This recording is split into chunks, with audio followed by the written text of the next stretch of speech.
사회 정의와 윤리 단원 문제풀이 하겠습니다. 학습지는 15번부터 18번 학습지까지의 내용이니까 같이 참고하면서 보면 되겠습니다. 자, 먼저 수능 기본 문제 1번부터 한번 같이 볼게요. 다음 가상 편지를 쓴 사상가 입장에서 질문에 대해 제시할 대답으로 적절하지 않은 걸 골라라. 한번 그럼 제시문 한번 읽어볼게요. 땡땡에게 지난 편지에서 자네가 정의란 무엇인지 물었기에 그에 대한 내 생각을 적어보고자 하네. 일반적 정의는 보통 법을 지키는 것으로 나타나며 부분적 정의는 공정성과 관련된다네. 부분적 정의 중 하나는 공동체에서 명예나 부의 분배와 관련된 것으로 한 사람이 다른 사람과 동등하다면 동등한 몫을, 동등하지 않다면 동등하지 않은 몫을 가지는 것이라네.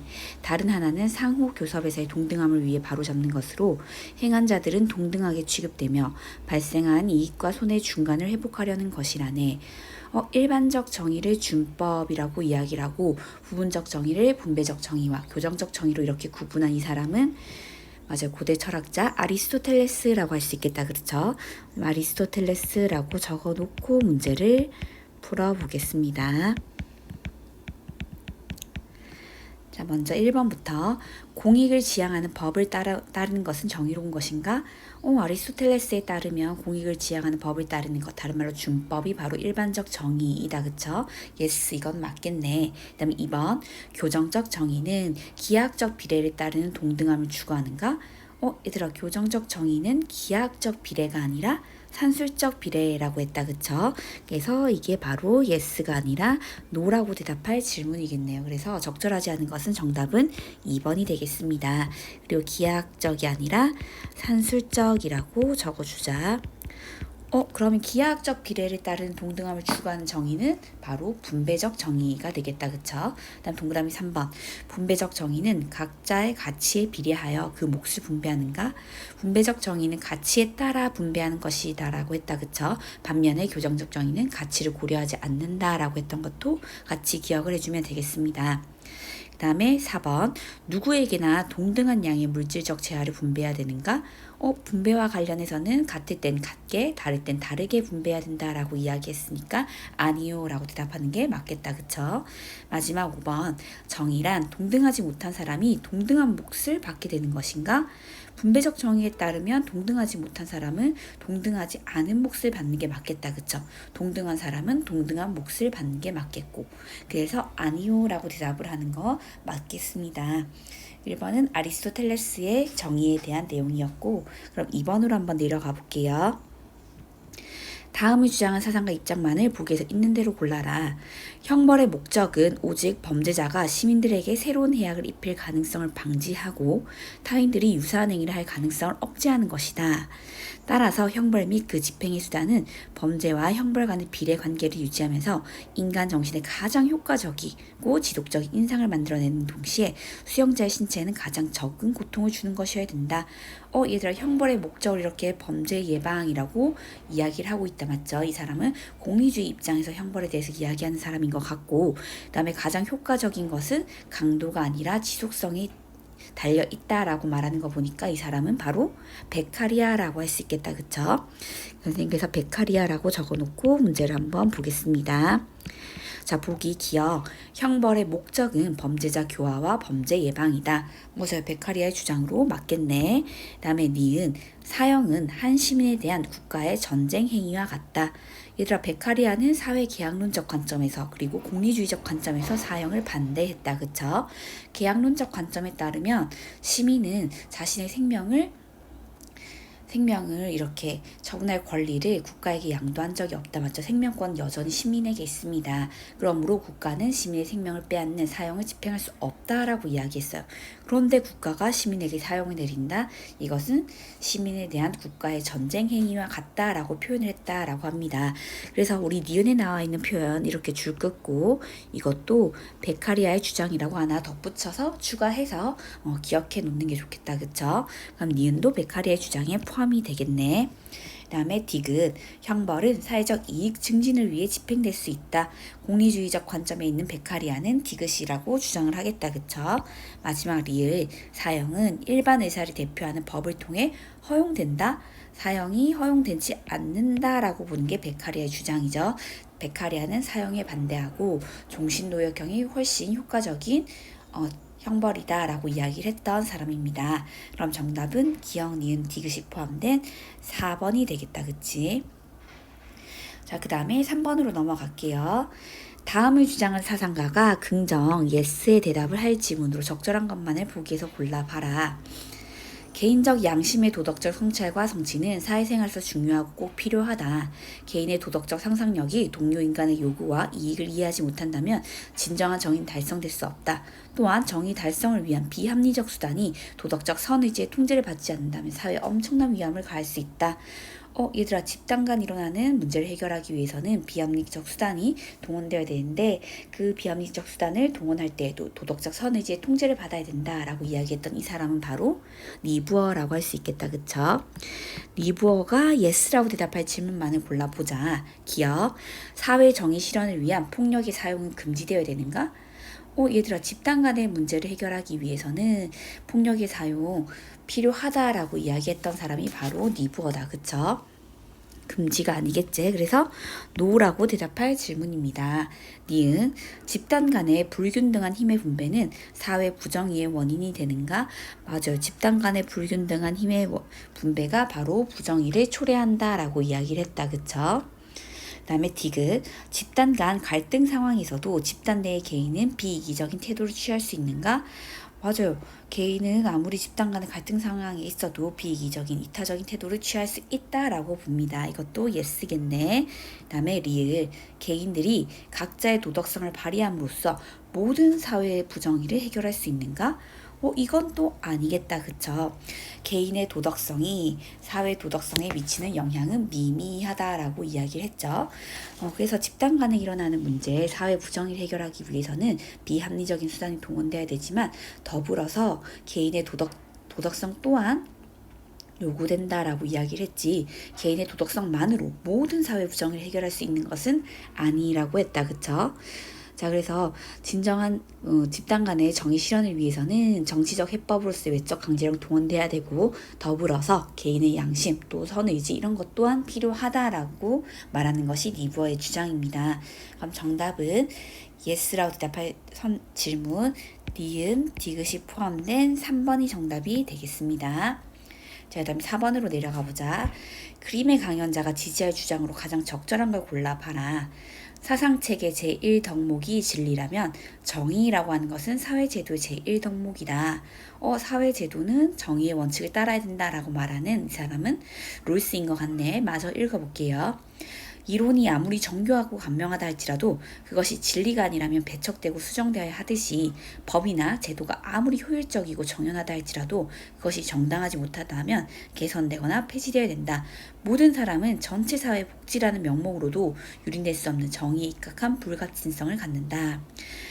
우리가 학문 분야에서 사상 분야에서 추구해야 되는 제1덕목이 진리라고 한다면 우리 사회 제도나 구조가 추구해야 되는 제1덕목은 바로 정의래요. 그래서 그 정의의 원칙을 롤스가 제시했죠. 이 사람은 바로 롤스라고 할 수 있습니다. 그럼 롤스의 주장으로 적절한 걸 한번 골라보자. 자, 1번. 사회적, 경제적 재화의 분배는 모두의 이익이 증진되도록 이루어져야 된다. 바로 정답이 나와 있네. 모두에게 이익이 된다면, 특히 최소수혜자에게 이익이 된다면 사회적, 경제적 재화의 불평등한 분배도 괜찮다라고 이야기를 했었다. 맞죠? 그럼 정답은 1번이 되겠습니다. 그 다음에 2번. 사회의 전체 이익을 증진하기 위해 일부 개인의 자유와 권리는 제한돼야 된다. 얘들아, 사회 전체 이익을 위해서도 한 명의 개인의 자유와 권리도 침해될 수는 제한될 수는 없다라고 말했던 게 바로 롤스다. 그쵸? 롤스는 제1원칙을 가장 중요하게 생각했습니다. 평등한 자유의 원칙. 그 다음에 3번. 정의의 원칙에 합의하는 당사자들은 자신의 특수한 상황에 대해 인지하고 있나? 아니요. 자신의 특수한 우연성에 대해서 무지해야 된다라고 이야기했다. 맞죠? 3번 틀렸다. 원초적 입장에서 합리적인 개인들은 자신의 이익을 타인의 이익과 비교하면서 경쟁의식을 가지나요? 그게 아니라 원초적 입장에 있는 개인들은 개인의 이익만 고려하지 타인들에 대해서는 상호 무관심하다라고 이야기를 했다. 그쵸? 그래서 타인과 비교하면서 경쟁의식 이런 것도 가지지 않습니다. 그 다음에 5번. 무지의 베일을 쓴 사람들은 다수결의 원리에 따라 사회 기본 운영 원칙을 채택하게 되나? 원초적 입장에 있는 사람들은 다수결의 원리가 아니라 만장일치로 정의의 원칙에 합의하게 된다라고 이야기를 했죠. 그래서 5번 선지 또한 틀렸습니다. 정답은 1번이 되겠네. 자, 그 다음에 5번으로 한번 넘어가 볼게요. 다음을 주장한 사상가가 부정, 노라고 대답할 질문으로 적절한 걸 골라봐라. 다원적 평등체제는 다른 말로 복합평등은 전제와 정반대가 된다. 이 체제는 지배를 불가능하도록 하는 일군의 관계들을 정립한다. 형식적 어법으로 말한다면 다원적 평등이란 복합평등이란 한 영역 안에서 혹은 다른 사회적 가치와 관련해서 한 시민이 지니고 있는 어떤 위치도 어떤 다른 영역 또는 다른 사회적 가치와 관련한 그의 지위 때문에 침해당할 수 없음을 의미한다. 얘들아, 복합평등으로서의 정의를 말했던 이 사람은 바로 왈처라고 할 수 있겠다. 그쵸? 그럼 왈처가 부정이 대답을 할 질문을 한번 골라보자. 자, 1번. 왈처에 따르면 정의의 원칙들은 형식적 측면에서 그 자체로 다원주의적이다. 다양하다. 맞아요. 왈처는 영역에 따라 다양한 정의의 원칙들을 제시했다. 그쵸? 그렇기 때문에 yes라고 대답할 질문이겠네. 그 다음에 2번. 유능한 정치가들이 정치 영역에서 권력을 가진 것은 합당한가? 정치 영역에서 유능한 정치가들이 권력을 가지는 것, 심지어 그것을 독점하는 것까지도 괜찮다라고 이야기를 했다. 맞죠? 그럼 이것도 yes겠네. 그 다음에 3번. 사회적 가치의 분배는 각 영역의 고유한 기준에 따라 이루어져야 되는가? 맞아요. 각 영역에 따라 다양한 정의의 원칙이 있고 그거에 따라 분배가 이루어져야 된다라고 보는 게 바로 복합평등이었다. 그쵸? 그 다음에 4번. 다원적 평등을 실현하기 위해서는 공동체의 문화적 특수성을 고려해야 되는가? 이것도 yes겠네. 왈처는 공동체에 따라 사회적 가치에 부여하는 의미가 다르다라고 했다. 맞죠? 공동체의 문화적 특수성을 고려해야 된다라고 이야기를 했습니다. 그 다음에 5번. 모든 사람이 똑같은 양의 재산을 소유하도록 하며 정의로운 사회가 실현되는가? 이건 틀렸다. 그쵸? 모든 사람이 절대적 평등하게 분배돼야 된다라고 왈처는 말한 적 없죠. 영역 내에서의 불평등 충분히 허용될 수 있다라고 이야기를 했습니다. 그럼 정답은 5번이 되겠네. 부정의 대답을 할 질문. 다음에 6번으로 내려가 볼게요. 기억에 들어갈 진술로 적절한 걸 골라봐라. 나는 사법적 형벌이 결코 어떤 범죄자 자신이나 시민사회를 위해서 또는 어떤 다중선을 촉진하기 위한 한낱 수단으로 가해질 수는 없다고 본다. 얘들아, 나는 바로 이 사람 형벌은 다른 어떤 목적을 위한 수단이 될 수 없다. 칸트를 이야기하는 것 같다. 맞죠? 맞아, 읽어볼게. 오히려 사법적 형벌은 그저 그가 범죄를 저질렀기 때문에 항상 오직 그 때문에 그에게 가해지지 않으면 안 되는 것이다. 그런 의미에서 사형은 살인자의 인간 존엄성을 실현하는 것이고 이를 통해 공적인 정의를 실현할 수 있다. 그런데 어떤 사상가의 세모 쳐볼게. 형벌은 그 자체로 악이지만 그것이 인정될 수 있다면 사회적 효용이 최대화를 이끌어낼 수 있는 한에서만 집행돼야 된다 본다. 이 어떤 사상가는 바로 공리주의자를 말하고 있다. 맞죠? 그래서 나는 이에 대해 기억이라고 생각한다. 그럼 기억에 들어갈 말은 칸트가 공리주의자에게 하는 말이 들어가야 되겠다. 그쵸? 자, 그럼 1번부터 5번까지 선지를 볼 텐데 다 간과하고 있다라고 끝나고 있습니다. 그래서 간과하고 있다 앞에까지 이렇게 줄을 긋고 간과하고 있다 앞에까지의 내용이 칸트의 주장인지 먼저 살펴보면 되겠다. 그쵸? 먼저 동그라미 1번부터 형벌은 공적 정의 실현과는 무관하다는 사실? 아니요. 칸트도 공리주의자도 모두 형벌을 통해서 공적인 정의, 다른 말로 교정적 정의를 실현하고자 하는 거다. 맞죠? 그래서 무관하다라는 말 틀렸습니다. 그래서 1번은 더 이상 볼 필요가 없다. 그 다음에 2번 형벌의 본질이 범죄에 대한 응보에 있다는 사실. 이건 칸트의 주장이 맞네. 그런데 이 점을 공리주의는 간과하고 있죠. 공리주의는 형벌을 바로 응보라고 보지 않고 형벌은 사회 이익을 증진하기 위한 수단이라고 보더라. 그쵸? 그럼 정답은 2번이 되겠습니다. 3번 형벌은 범죄 예방에 기여할 수 있을 때 정당화될 수 있다. 형벌이 범죄 예방에 기여할 수 있어야 된다. 이건 칸트가 아니라 공리주의자의 주장이기 때문에 더 볼 필요가 없죠. 그 다음에 4번 형벌의 목적은 사회의 더 큰 악을 없애는 것을 보장하는 것이다. 이것 또한 공리주의자의 주장이네. 그 다음에 5번 형벌이 최대 다수의 최대 행복을 실현하지 고려해야 된다. 이것도 칸트가 아니라 공리주의자의 주장입니다. 그래서 3번부터 5번까지는 사실 이거는 칸트가 공리주의자에게 하는 말이 아니라 공리주의가 칸트에게 하는 말이라면 옳은 선지라고 할 수 있겠다. 그쵸? 자, 그래서 정답은 2번이 되겠습니다. 자, 그 다음에 7번으로 한번 넘어가 볼게요. 분배적 정의에 대한 가불병의 입장에 대한 설명으로 가장 적절한 것은 갑부터 한번 볼게. 나는 인간다운 삶을 보장하기 위해 개인의 필요에 따른 분배가 바람직하다고 생각해. 분배적 정의 기준으로 필요를 제시했네. 그 다음에 나는 개인의 성취와 노력을 장려할 수 있도록 업적에 따른 분배가 이루어져야 된다라고 생각해. 업적에 따른 분배를 강조하고 있습니다. 병은 사회적, 경제적으로 누구에게나 동일한 양질의 재화와 혜택이 분배돼야 된다라고 생각해. 동일한에 한번 동그라미 쳐볼게요. 절대적으로 평등하게 분배돼야 된다라고 이야기하고 있는 병입니다. 그럼 1번부터 한번 같이 봐보자. 적절한 걸 골라보자. 갑이 추구하는 분배 방식은 재화에 대한 개인들의 수요량을 전부 동일하게 일치시킬 수 있다는 장점이 있다. 아니, 필요에 따른 분배는 재화에 따른 개인들의 수요량을 전부 동일하게 일치시키는 게 아니다. 맞죠? 개인들의 수요량이 다 다르고 이거를 충족시키기에는 재화가 한정적이라는 단점을 가지는 게 바로 필요에 따른 분배이다. 그쵸? 1번은 틀렸다. 2번 을의 추구하는 분배 방식은 사회 경제적으로 취약한 계층을 배려하기 어려울 수 있다는 한계가 있다. 이게 정답이 되겠네. 업적에 따라 분배하면 성취와 노력을 장려할 수 있다는 장점은 있지만 사회적 약자를 배려할 수 없다는 한계가 있죠. 그래서 선생님이 학습지에 냉혹한 업적주의라고 적어줬던 거 기억나죠? 2번이 정답이 되겠습니다. 그 다음에 3번 병이 추구하는 분배 방식은 그 과정에서 선천적 요소가 개입됨으로써 사회적 차별이 낳을 수 있나? 아니다. 맞죠? 사회적 평등을 지향하는 게 바로 병이 추구하는 분배 방식이죠. 그 다음에 4번 갑이 추구하는 분배 방식은 을이 추구하는 분배 방식에 비해 성과를 위한 구성원 간의 과열 경쟁을 초래할 수 있다? 반대가 돼야 되겠다. 맞죠? 을이 추구하는 방식이 바로 구성원 간의 과열 경쟁을 초래할 수 있겠네. 4번은 틀렸습니다. 마지막 5번 병이 추구하는 분배 방식은 을이 추구하는 방식에 비해 사회적 생산성과 효율성을 높일 수 있다. 이것도 반대가 돼야 되겠네. 병이 추구하는 분배 방식이 아니라 을이 추구하는 분배 방식이 오히려 사회적 생산성과 효율성을 높일 수 있겠다. 맞죠? 업적에 따른 분배가. 그래서 5번도 틀린 선지입니다. 그 다음에 마지막으로 8번 볼게요. 그림은 서술형 평가 문제와 학생의 답안이다. 학생의 답안, 기억, 미음 중 적절하지 않은 걸 골라봐라.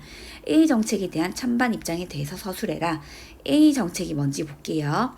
일정액 이상의 자산을 보유하고 있는 사람에게 비례적, 누진적으로 부과하는 세금이라고 되어 있는데 이게 바로 부유세입니다. 부유증세가 되겠다. 맞죠? 부자에게 더 많은 세금을 부여하는 거, 이거에 대해서 학생이 뭐라고 대답하고 있는지 볼게. 부유세에 대해 찬성하는 입장에서는 A 정책 시행을 통해 기업, 부를 재분배함으로써 경제적 불평등을 해소하는 데 기여할 수 있다. 찬성하는 사람들은 부유세를 통해 부를 재분배할 수 있다라고 이야기를 할 수 있을 것 같고, 그 다음에 니은 소득 및 자산의 양극화를 완화함으로써 사회통합에 기여할 수 있다고 본다. 맞아, 이거는 찬성한 사람의 논거로 적절하네. 반면에 반대하는 입장에서는 부유세가 부자들에 대한 납세 부담을 덜어주는 장치가 아니라 오히려 증가시키는 장치로 작용할 것이다. 맞죠? 정답은 디귿이 되겠습니다. 다음에 리을 개인의 재산권, 소유권에 대한 국가의 과도한 침해에 해당된다라고 반대하는 사람 볼 것이는 노직 같은 사람. 그쵸? 또한 A 정책으로 인해 부유세로 인해 자산에 대한 세금 부담이 덜한 다른 나라로 투자금이 유출될 수 있다고 염려한다. 이런 것은 반대 논거라고 할 수 있겠습니다. 그러면 정답은 바로 적절하지 않은 것 디귿이 되겠네. 3번이겠다. 그쵸? 자, 그 다음에 실전 문제로 같이 넘어갈게요. 수능 실전 문제 보겠습니다. 1번 다음을 주장한 사상가 입장에만 모두 체크를 표시한 학생은 형벌 그 자체에는 반드시 정의가 내재해야 하며 정의만이 형벌 개념의 본질을 구성한다. 사법적 형벌은 언제나 범죄를 저질렀다는 오직 그 이유만으로 부과되어야 되기 때문에 범죄자 자신이나 시민사회를 위해서 어떤 다른 선을 촉진하기 위한 한낱 수단으로 가해져서 안 된다. 얘들아, 이 제시문 우리 학습지에도 있었죠. 바로 칸트가 형벌에 대해서 어떻게 생각하는지에 대한 제시입니다. 그쵸? 자, 그러면 칸트라고 적어놓고 밑에 입장으로 한번 내려가 볼게요. 첫 번째, 형벌은 범죄자의 자유의지를 범죄자 자신에게 실현시켜 주는 것이다. 얘들아, 우리 칸트는 처벌을 또는 형벌을 범죄자의 인격을 존중하는 처사이다 라고 이야기를 했다, 맞죠? 인격으로 존중한다 라는 것은 자신이 자유롭게 자율적으로 선택한 거에 대해서 책임질 수 있는 기회를 준다 라는 의미와 같다 라고 했는데, 그런 의미에서 자, 여기도 한번 줄 거 놓을까? 여기 입장에 형벌은 범죄자의 자유의지를 범죄자 자신에게 실현시켜 주는 것이다. 칸트의 입장이라고 할 수 있겠습니다. 자유롭게 자신이 선택한 행위에 대해서 책임질 수 있는 기회를 주는 것, 자유의지를 실현시켜 주는 것 같은 의미겠다. 그쵸? 그 다음에 두 번째, 형벌은 시민들의 범죄 의지를 억제하려는 방편으로 집행되어야 된다. 얘들아, 칸트에 따르면 형벌이 다른 어떤 목적을 위한 수단 또는 다른 선을 위한 것이면 안 된다라고 이야기를 했다. 그쵸? 그렇기 때문에 두 번째는 칸트의 입장이 될 수 없습니다. 그 다음에 세 번째, 범죄자에 대한 처벌은 인격에 대한 존중의 표현이자 정엄 명령으로 주어진다. 얘들아, 이것도 칸트의 형벌에 대한 입장 맞죠? 여기도 한번 줄까 볼까? 범죄자에 대한 처벌은 바로 범죄자를 인격으로 존중하는 것이자 정엄 명령으로 주어진다. 얘들아, 정엄 명령은 어느 상황에서도 무조건적으로 지켜져야 되는 명령을 바로 정엄 명령이라고 했다. 그쵸? 이것도 칸트의 표현으로 줄 거 놓고 이제 이렇게 잘 정리해서 외워두면 좋겠습니다. 그 다음에 마지막으로 네 번째, 범죄자는 처벌을 의욕했기 때문에 그에 대한 응분의 대가로 형벌이 부과되는 것인가? 선생님 이거 주의라고 했다, 맞죠? 처벌을 의욕했기 때문이 아니라 처벌받아야 할 행위를 의욕했기 때문에 그 응분의 대가로 형벌이 부과되는 것이다. 그쵸? 그렇기 때문에 네 번째 입장도 틀렸습니다. 그럼 정답은 갑이 바로 되겠네요. 1번. 다음 2번으로 한번 내려가 볼게. 갑을 사상가들의 입장을 나 그림으로 표현할 때 A, C에 해당하는 적절한 진술만을 보기에서 골라봐라. 가. 한 국가가 올바른 나라로 여겨지는 것은 그 안에 타고난 성향이 다른 세 계층이 저마다 제 일을 하기 때문이며, 한 국가가 절제 있고 용기 있으며 지혜로운 나라인 까닭은 이 세 계층의 심적 상태와 습관이 다르기 때문이다. 정의로운 국가라고 하는 것은 타고난 성향에 따라 세 계층이 자신의 일에 충실히 임할 때, 그래서 각자가 각자의 덕을 발휘할 때 이루어진다라고 봤던 이 사람은 바로 플라톤이라고 할 수 있겠다. 그쵸? 그 다음에 두 번째, 왜 사람들은 꼭 이익만을 말할까? 오직 인의가 있을 따름이다. 군주가 이익만을 생각하면 대부들은 자기 집안의 이익만을 생각할 것이고, 대부들이 자기 집안의 이익만을 생각하면 일만 백성들은 자기 한 몸의 이익밖에 생각하지 않는다. 그렇게 되면 나라는 위태로워진다. 자신의 이익보다는 인과 의를 실현하기 위해 최선을 다해야 된다라고 이야기하고 있는 이 사람은 바로 맹자라고 할 수 있겠다. 그쵸? 그럼 플라톤과 맹자 입장을 한번 비교해 볼 건데, A는 간만의 입장이니까 OX, 플라톤만 O라고 하면 되겠다. 그쵸? B에는 둘 모두 O라고 대답할 입장. 그 다음 마지막 C는 을만의 입장이니까 플라톤은 X, 맹자가 O라고 대답할 제시문이 들어가면 되겠습니다. 자, 기억 A. 덕이 있는 통치자가 국가를 다스려야 된다. 얘들아, 덕이 있는 통치자에 한번 가로쳐볼까? 덕이 있는 통치자. 우리 플라톤도 통치자는 지혜의 덕을 갖춰야 된다라고 했고, 맹자 또한 덕이 있는 통치자가 덕으로서 국가를 다스려야 된다라고 이야기를 했습니다. 그렇기 때문에 의 A는 둘 다 O라고 대답할 선지겠다. 그쵸? 그렇기 때문에 이건 정답에 포함이 될 수 없겠네. OX가 나와야 되니까 A는. 그 다음에 B 볼게요. 통치자는 자신의 사익만을 좇기보다는 피치자를 위한 정치를 해야 된다. 국민을, 백성을 위한 정치를 해야 된다. 얘들아, 우리 플라톤도 통치자는 세속적 재산과 권력에 무관심해야 된다라고 했던 거 기억나죠? 그렇기 때문에 O일 테고, 맹자도 위에 제시문 읽어보면 이익을 따르는 게 아니라 인의를 추구해야 된다라고 이야기를 하고 있다. 맞죠? 이건 둘의 공통 입장이라고 할 수 있겠네. 정답에 포함돼야 되고, 그 다음에 디귿, 비 둘의 공통 입장인지 보자. 사회 질서는 구성원 각자가 자신의 직분을 다할 때 조화롭게 유지될 수 있다. 얘들아 이것도 둘 다 공통 입장이겠다. 그쵸? 우리 플라톤도 맹자도 둘 다 사회적 역할을 분업할 것을 강조했던 사람들이었다. 그쵸? 그렇기 때문에 자신의 직분을 각자가 다할 때 조화롭고 정의로운 국가가 될 수 있다. 맞는 설명이겠습니다. 디귿도 정답에 포함돼야 되고 마지막 C 이것은 맹자의 입장인지 살펴보면 되겠다. 맞죠? 정의로운 국가에서는 사회적 계층이나 신분의 구별이 존재하지 않는다. 플라톤은 X다. 그쵸? 정의로운 국가에서는 사회적 계층이 세 개로 나누어져 있어야 된다라고 했고 얘들아 맹자 또한 대인이 할 일, 소인이 할 일이 따로 있다라고 이야기를 했죠. 구별이 존재하죠. 단 귀천 없다라고 했었고 그렇기 때문에 이건 둘 다 X가 되겠네. 그럼 이것도 정답에 포함될 수 없겠습니다. 정답은 3번이 되겠다. 그쵸? 자, 그 다음에 3번, 4번 갑, 을이 각자 누군지 한번 볼게요. 우리는 사람들을 불화하게 하고 조화롭지 못하게 하고 그들의 사회적 자연적 여건들을 그들 자신에게 유리하도록 유혹하는 특수한 우연성의 결과들을 무효화시켜야 된다. 그러기 위해서 합 이상사자들은 무지의 베일 속에 있어야 된다. 얘들아 무지의 베일 이야기했던 이 사람은 바로 롤스라고 할 수 있겠네. 롤스라고 적고 을로 내려가 볼게요. 만약 각 개인의 소유물이 정당하다면 그 소유물의 전체 집합, 즉 분배도 정당하다. 이 일반적인 기호를 세부적으로 이론화시키기 위해 소유물에서의 정의의 세 원리를 규정해야 되는데 이는 각각 소유물 취득의 원리, 소유물 이전의 원리, 그리고 이 두 원리를 위반해 교정하는 원리. 얘들아 최초 취득의 원리, 양도 이전의 원리, 교정의 원리를 정의의 원리로 제시했던 사람은 바로 노직이라고 할 수 있겠다. 그쵸? 노직과 롤스의 입장을 비교하는 문제입니다. 그럼 3번으로 내려가 볼게요. 갑의 입장에 대한 설명으로 가장 적절한 걸 골라라. 1번부터 갑, 롤스는 제1원칙에 따라 모든 개인에게 균등한 사유재산이 분배되어야 된다라고 본다. 얘들아 이건 틀렸다. 그쵸? 우리 롤스는 재산이 절대적으로 평등하게 분배되는 사회를 지향했던 게 아니다. 그쵸? 오히려 이렇게 하면 맞겠죠. 제1원칙에 따라 모든 개인에게 사유재산을 가질 수 있는 자유, 권리가 균등하게 분배되어야 된다.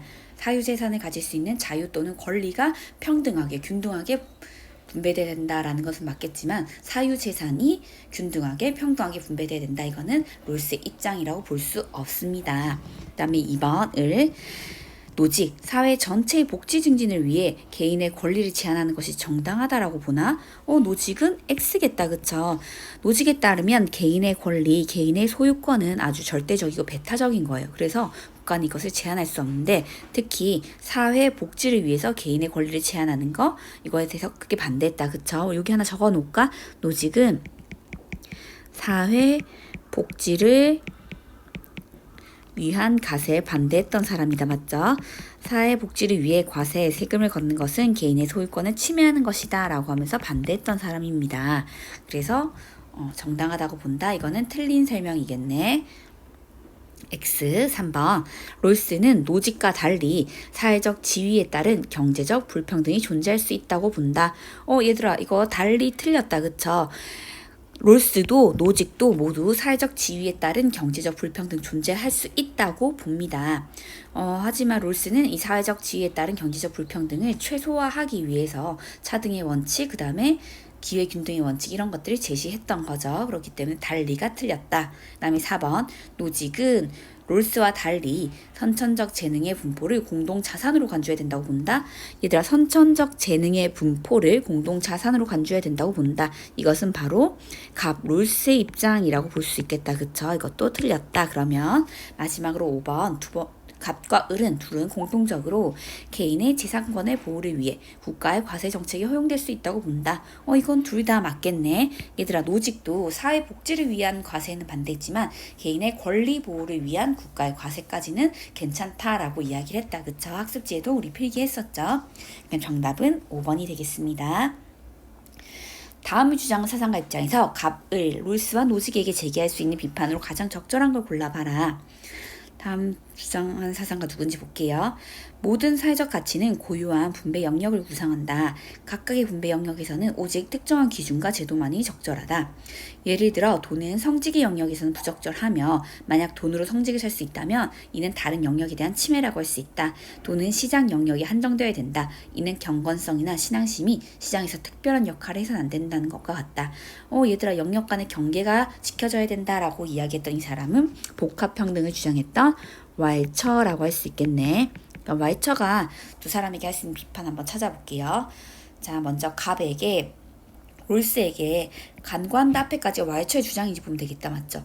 사회 제도가 추구해야 할 제1의 덕목은 정의라는 점. 이것을 롤스는 간과하고 있다라고 하는데 얘들아 롤스는 사회 제도가 추구해야 되는 제1의 덕목 정의라고 강조하고 있죠. 간과가 아니지. 이거는 아까 기본 문제 제10문에서도 있었다. 그쵸? 그 다음에 2번 왈처가 롤스에게 할 수 있는 비판. 간과한다 앞에까지가 왈처 주장인지 보자. 한 사회적 영역 안에서 독점은 도덕적으로 허용될 수 없나?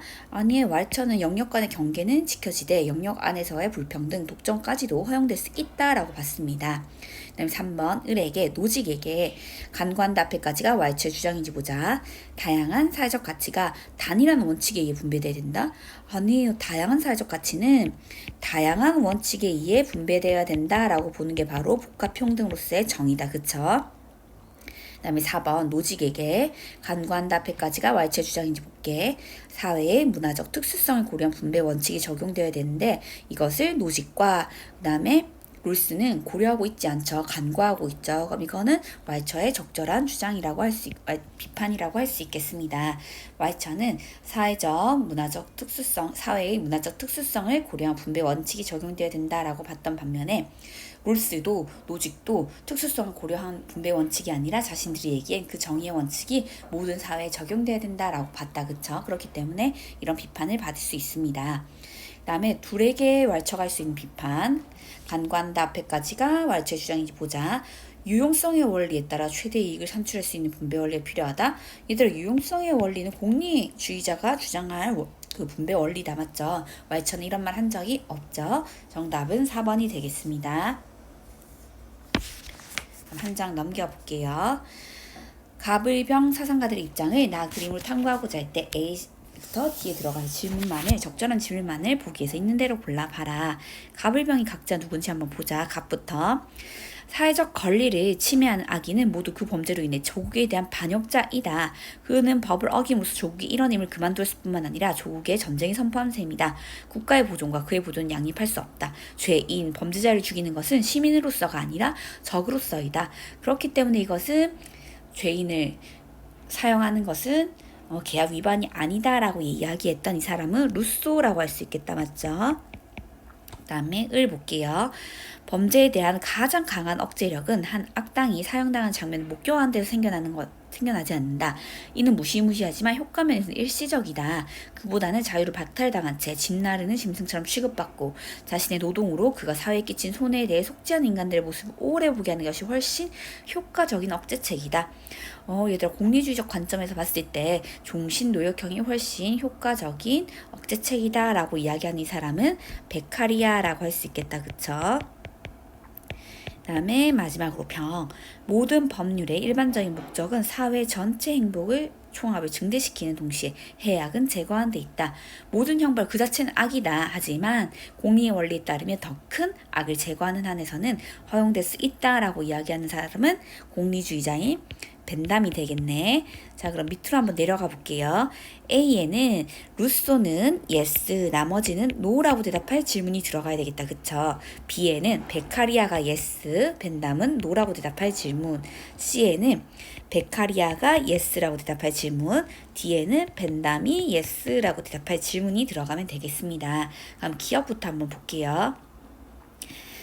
기억, 살인자는 사회 계약을 위반한 국가의 적으로서 마땅히 사형에 처해져야 되는가? 이게 바로 루소의 주장이다. 맞죠? 예스겠네. 반면에 베카리아는 노겠다. 그쵸? 사형 반대했던 사람이죠. 그 다음에 벤담은 살인자는 사형에 처해져야 되는가에 따라 예스, 노라고 명확하게 말하지 않아요. 상황에 따라 사회 이익을 가져오는 방향으로 선택을 해야 된다라고 이야기하기 때문에 우선은 노라고 대답을 하겠다. 그쵸? 그 다음에 니은 B 볼게요. 베카리아는 yes, 벤담은 no라고 대답해야 되겠네. 형벌은 보편적인 도덕 원리의 근거에서 이루어져야 되는가? 베카리아, 벤담 각각 뭐라고 대답할 것인가? 얘들아, 베카리아, 벤담 모두 공리주의자다, 그쵸? 그러면 보편적인 도덕 원리, 바로 공리의 원리에 근거해서 형벌이 내려져야 된다라고 보기 때문에 둘 다 yes라고 대답할 질문입니다. 그래서 이것은 정답이 될 수 없겠다. 그 다음에 C, 베카리아가 yes라고 하는지 한번 볼게. 인간 정신에 더 큰 효과를 끼치는 건 형벌의 강도가 아니라 지속도이다. 지속성이 더 큰 효과를 가져온다라고 우리 그때 학습지에 살펴봤다. 그쵸? 정답에 포함이 돼야 되겠네. 기억도 그렇고. 마지막 리을. 벤담이 yes라고 하는지 보자. 형벌은 그것을 통해 더 큰 악의 제거가 보장될 때 허용될 수 있는가? 맞아요. 이것은 공리주의자들의 주장. yes, 맞겠네. 기억, 디귿, 리을 4번이 정답이 되겠습니다. 자, 그 다음에 6번. 이 표는 어느 서양 사상가에 대한 질의 응답지이다. 기억, 니은에 들어갈 질문으로 적절한 걸 골라봐라.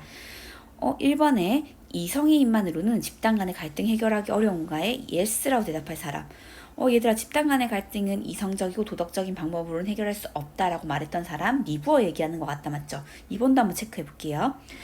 도덕적인 개인도 집단의 이익을 위해서는 이기적으로 행동할 수 있는가? 맞아요. 개인적으로는 굉장히 도덕적이고 이타적인 사람도 집단에 속하게 되면 이기적으로 행동하기 쉽다. yes라고 대답하는 이 사람은 바로 리부어라고 할 수 있겠다. 그쵸? 자, 그럼 리부어가 기억에는 yes라고 대답할 질문이 들어가야 되고 니은에는 리부어가 no라고 대답할 질문이 들어가야 되겠네. 자, 그럼 1번에 기억부터 한번 yes라고 대답할지 살펴보자.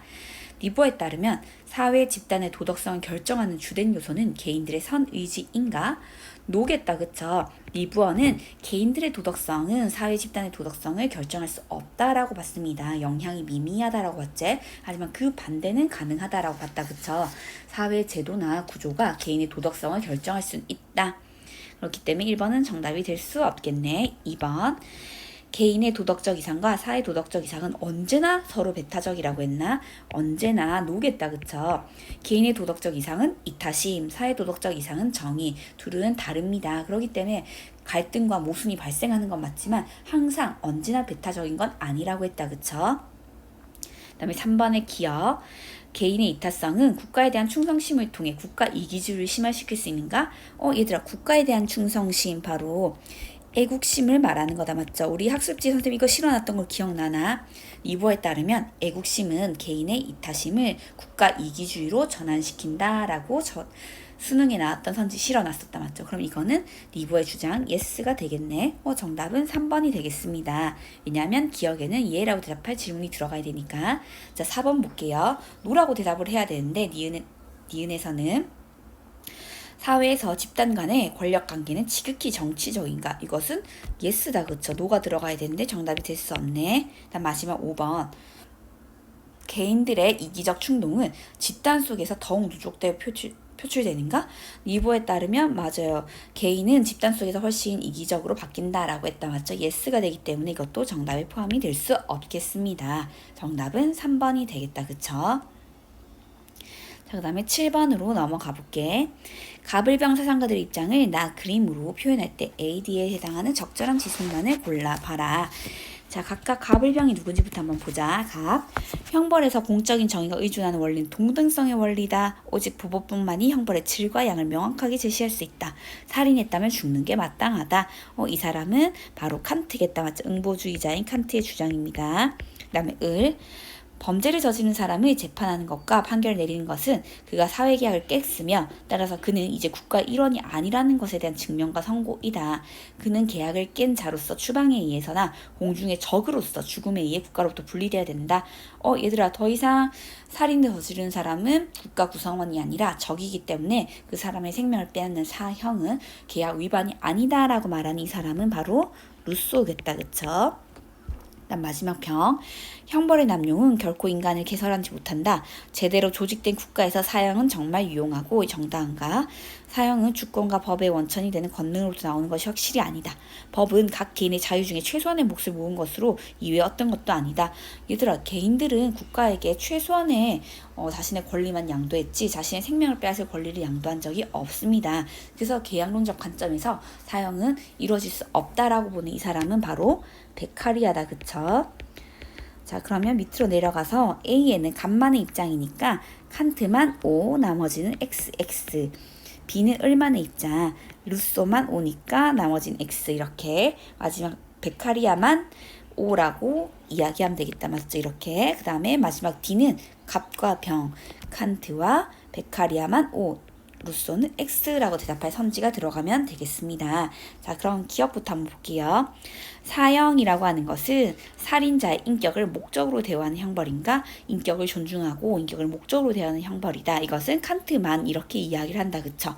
그렇기 때문에 A는 O, X, X 맞겠네. 정답에 포함돼야 되고, 니은 형벌 부과의 정당성 여부는 사회 계약에서 찾을 수 있는가?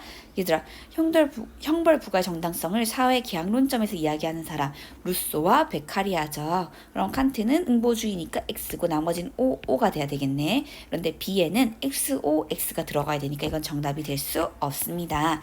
B 선지는 바로 베카리아와 루소의 공통점이었다. 그쵸?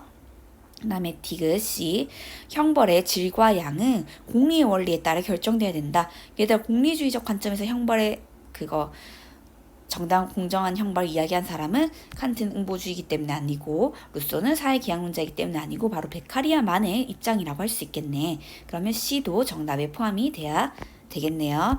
그 다음에 리을 D 살인자에 대한 사형은 공적 정의 실현을 위해 시행되어야 된다라고 이야기를 하고 있습니다. 얘들아, 살인자에 대한 사형 실현되어야 된다라고 보는 사람은 칸트, 루소이고 베카리아는 X겠다. 맞죠?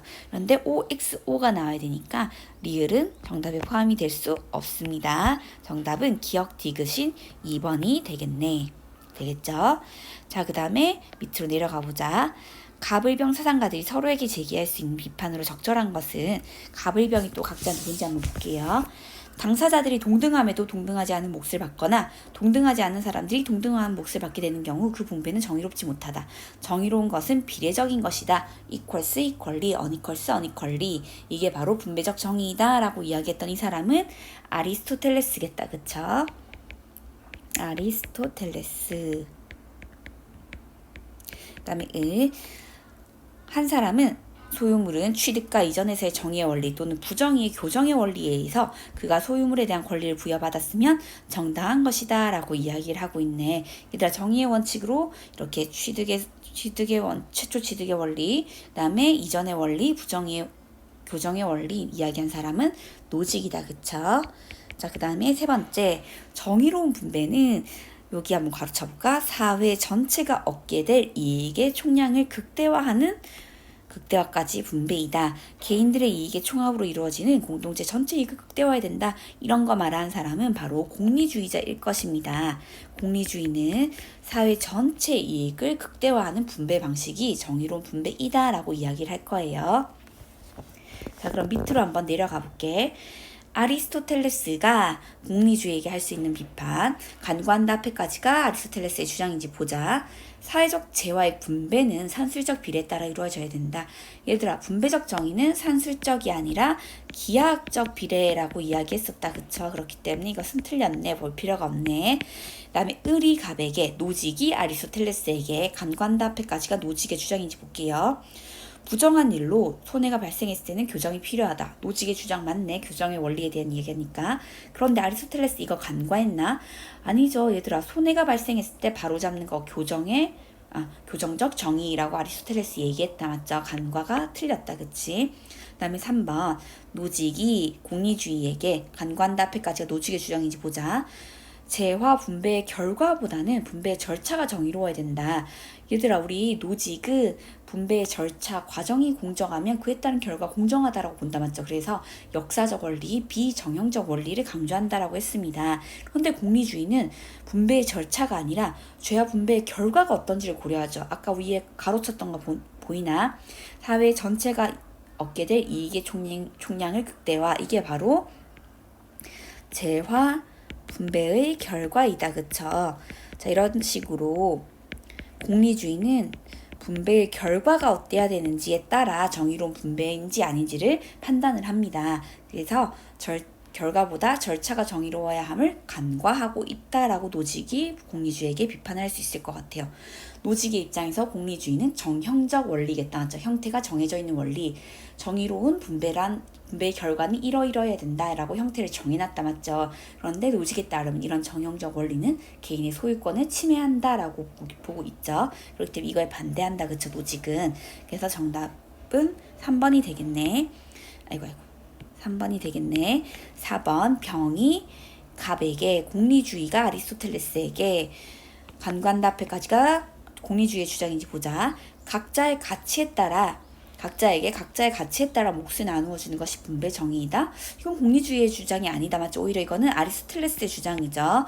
그 다음에 마지막 5번 병이 을에게 공리주의가 노직에게 간과한다 앞에까지가 공리주의적 주장인지 보자. 사회 정의 실현을 위해서는 분배의 결과적 평등을 추구해야 된다? 아니죠. 이것도 공리주의의 주장이 아니다 맞죠? 얘들아 그러면 우리 병이 할 수 있는 말은 뭐냐면 여기 하나 필기해 볼까? 공리주의는 아까 위에도 얘기했던 거지만 분배의 결과로서 분배 결과가 어때야 되냐고 생각하냐면 사회적 이익 총량의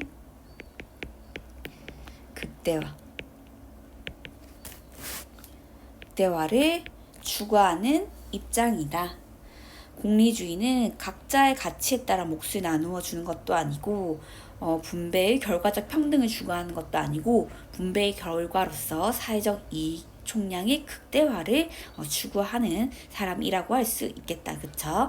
그래서 노직이 보기에는 이 사람은 절차가 아니라 결과를 이야기하고 있으므로 분배의 결과 정형적 원리를 제시하는 사람이다 라고 이야기를 할 수 있겠다까지 정리해두면 되겠습니다.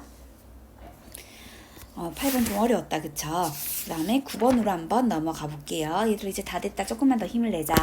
9번 갑을 사상가들의 입장에 대한 설명을 적절한 걸 골라봐라. 갑 노동이 생활을 위한 수단일 뿐만 아니라 그 자체가 1차적인 생활 욕구로 된 후에 그리고 개인들의 전면적 발달과 더불어 생산력도 성장하고 공동의 부의 모든 셈들이 더욱 풍부하게 흘러넘친 뒤에 비로소 사회는 자신의 깃발을 다음과 같이 쓸 수 있게 된다.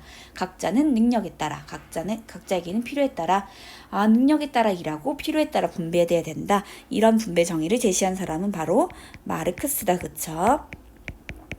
다음에 강압, 절도, 사기로부터 보호, 계약의 집행 등 좁은 기능에 제한되는 최소 국가는 정당화된다. 얘들아 최소 국가를 주장하는 이 사람은 노직이라고 할 수 있겠네. 자 그러면 갑부터 한번 볼게요. 마르크스는 자본주의 체제에서 노동의 분업이 인간 소외를 일으킨다고 본다. 정확하게 마르크스의 주장 맞습니다. 니은 노직은 정형화된 원리에 따른 분배가 개인의 소유권을 보장이 아니라 침해한다고 보죠. 형태가 정해져 있는 원리, 예를 들면 아까 앞에서 나왔던 공리주의가 얘기했던 사회적 이익의 총량을 극대화하는 원리, 이렇게 분배의 결과를 정해놓은 정형화된 원리는 개인의 소유권을 침해할 수 있다라고 봅니다. 자, 그 다음에 3번, 디귿. 노직은 천부적 재능을 통해 얻은 이익은 도덕적으로 허용될 수 있다고 본다. 얘들아, 노직은 천부적 재능을 개인의 소유이고 이걸 통해서 얻는 이익 당연히 자신의 것이다 라고 이야기를 한다 맞죠? 디귿도 맞는 설명이겠네. 그 다음에 리을 둘의 공통점. 둘은 경제적 취약의 계층을 위한 국가적 차원의 복지 정책을 통해 분배 정의가 실현될 수 있다고 보나? 얘들아 노직은 복지국가 이야기했던 게 아니다 맞죠? 최소국가 이야기했죠. 그 다음에 마르크스도 취약계층을 위한 복지정책 이런 거 말한 적 없고 필요에 따라 분배하다 보면 절대적으로 평등한 사회가 도래하게 되고 이런 사회에서는 국가조차 존재하지 않는다라고 했습니다. 그렇기 때문에 리을은 틀린 설명이다. 정답은 기억 디귿이 포함된 2번이 되겠습니다.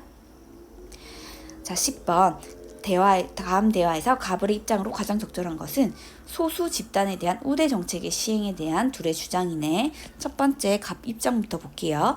우대 정책은 오랫동안 부당한 차별을 받았던 사람들에게 충분한 보상 정책이 될 수 있기에 시행되어야 된다. 우대 정책의 실시는 여기도 가르쳐볼까? 우대 정책의 실시는 사회적 다양성을 촉진해서 시민들 간의 위화감 해소를 돕고 통합적 분위기 형성에 크게 기여할 것이다. 우대 정책에 대해서 찬성하는 갑의 입장이었습니다. 반면에 을은 우대 정책의 실시는 또 다른 역차별을 불러오기 때문에 안 된다. 여기 가르쳐볼까? 오히려 역차별을 불러온다. 특정한 이유로 소수자를 우대하게 되면 다른 집단에 속한 개인들의 성취나 노력이 온전히 평가받지 못하게 되면서 오히려 사회 통합이 저해된다라고 이야기를 하고 있습니다. 자, 1번부터 한번 볼게. 갑은 우대 정책은 역사적 과오를 바로잡고 보상적 정의를 실현하는 계기가 될 것이다. 그렇기 때문에 시행해야 된다라고 보는 갑의 입장 맞겠네. 1번이 정답이겠네. 2번. 우대 정책은 사회적 소수 집단에 대한 차별을 더욱 심화시키는 게 아니라 오히려 이것을 보상해주는 정책이다라고 했다. 맞죠? 심화가 아니라. 그 다음에 3번. 을. 우대 정책을 통해 모든 구성원을 단일한 기준에 따라 평등하게 대우하게 될 것이다. 오히려 을은 우대 정책이 사회 구성원들을 역차별하는 문제가 발생한다라고 했다. 맞죠? 평등이 아니라. 그 다음에 4번. 우대 정책을 통해 사회적 소수 집단과 다른 구성원들 간의 화합의 장이 아니라 역차별 때문에 사회 통합을 더욱 어렵게 만들 것이라고 했습니다. 그 다음에 5번. 둘의 공통점. 우대 정책을 차별받아 온 소수 집단의 성취 욕구를 고양하기 위해 추진되어야 된다. 을은 반대하고 있죠. 을은 빠져야 되겠다. 그쵸? 자, 여기까지 하면 우리 이제 사회정의와 윤리 단원의 문제도 끝났습니다. 이제 마지막 단원 남았으니까 거기까지 문제풀이 꼭 같이 해보도록 합니다. 수고했습니다.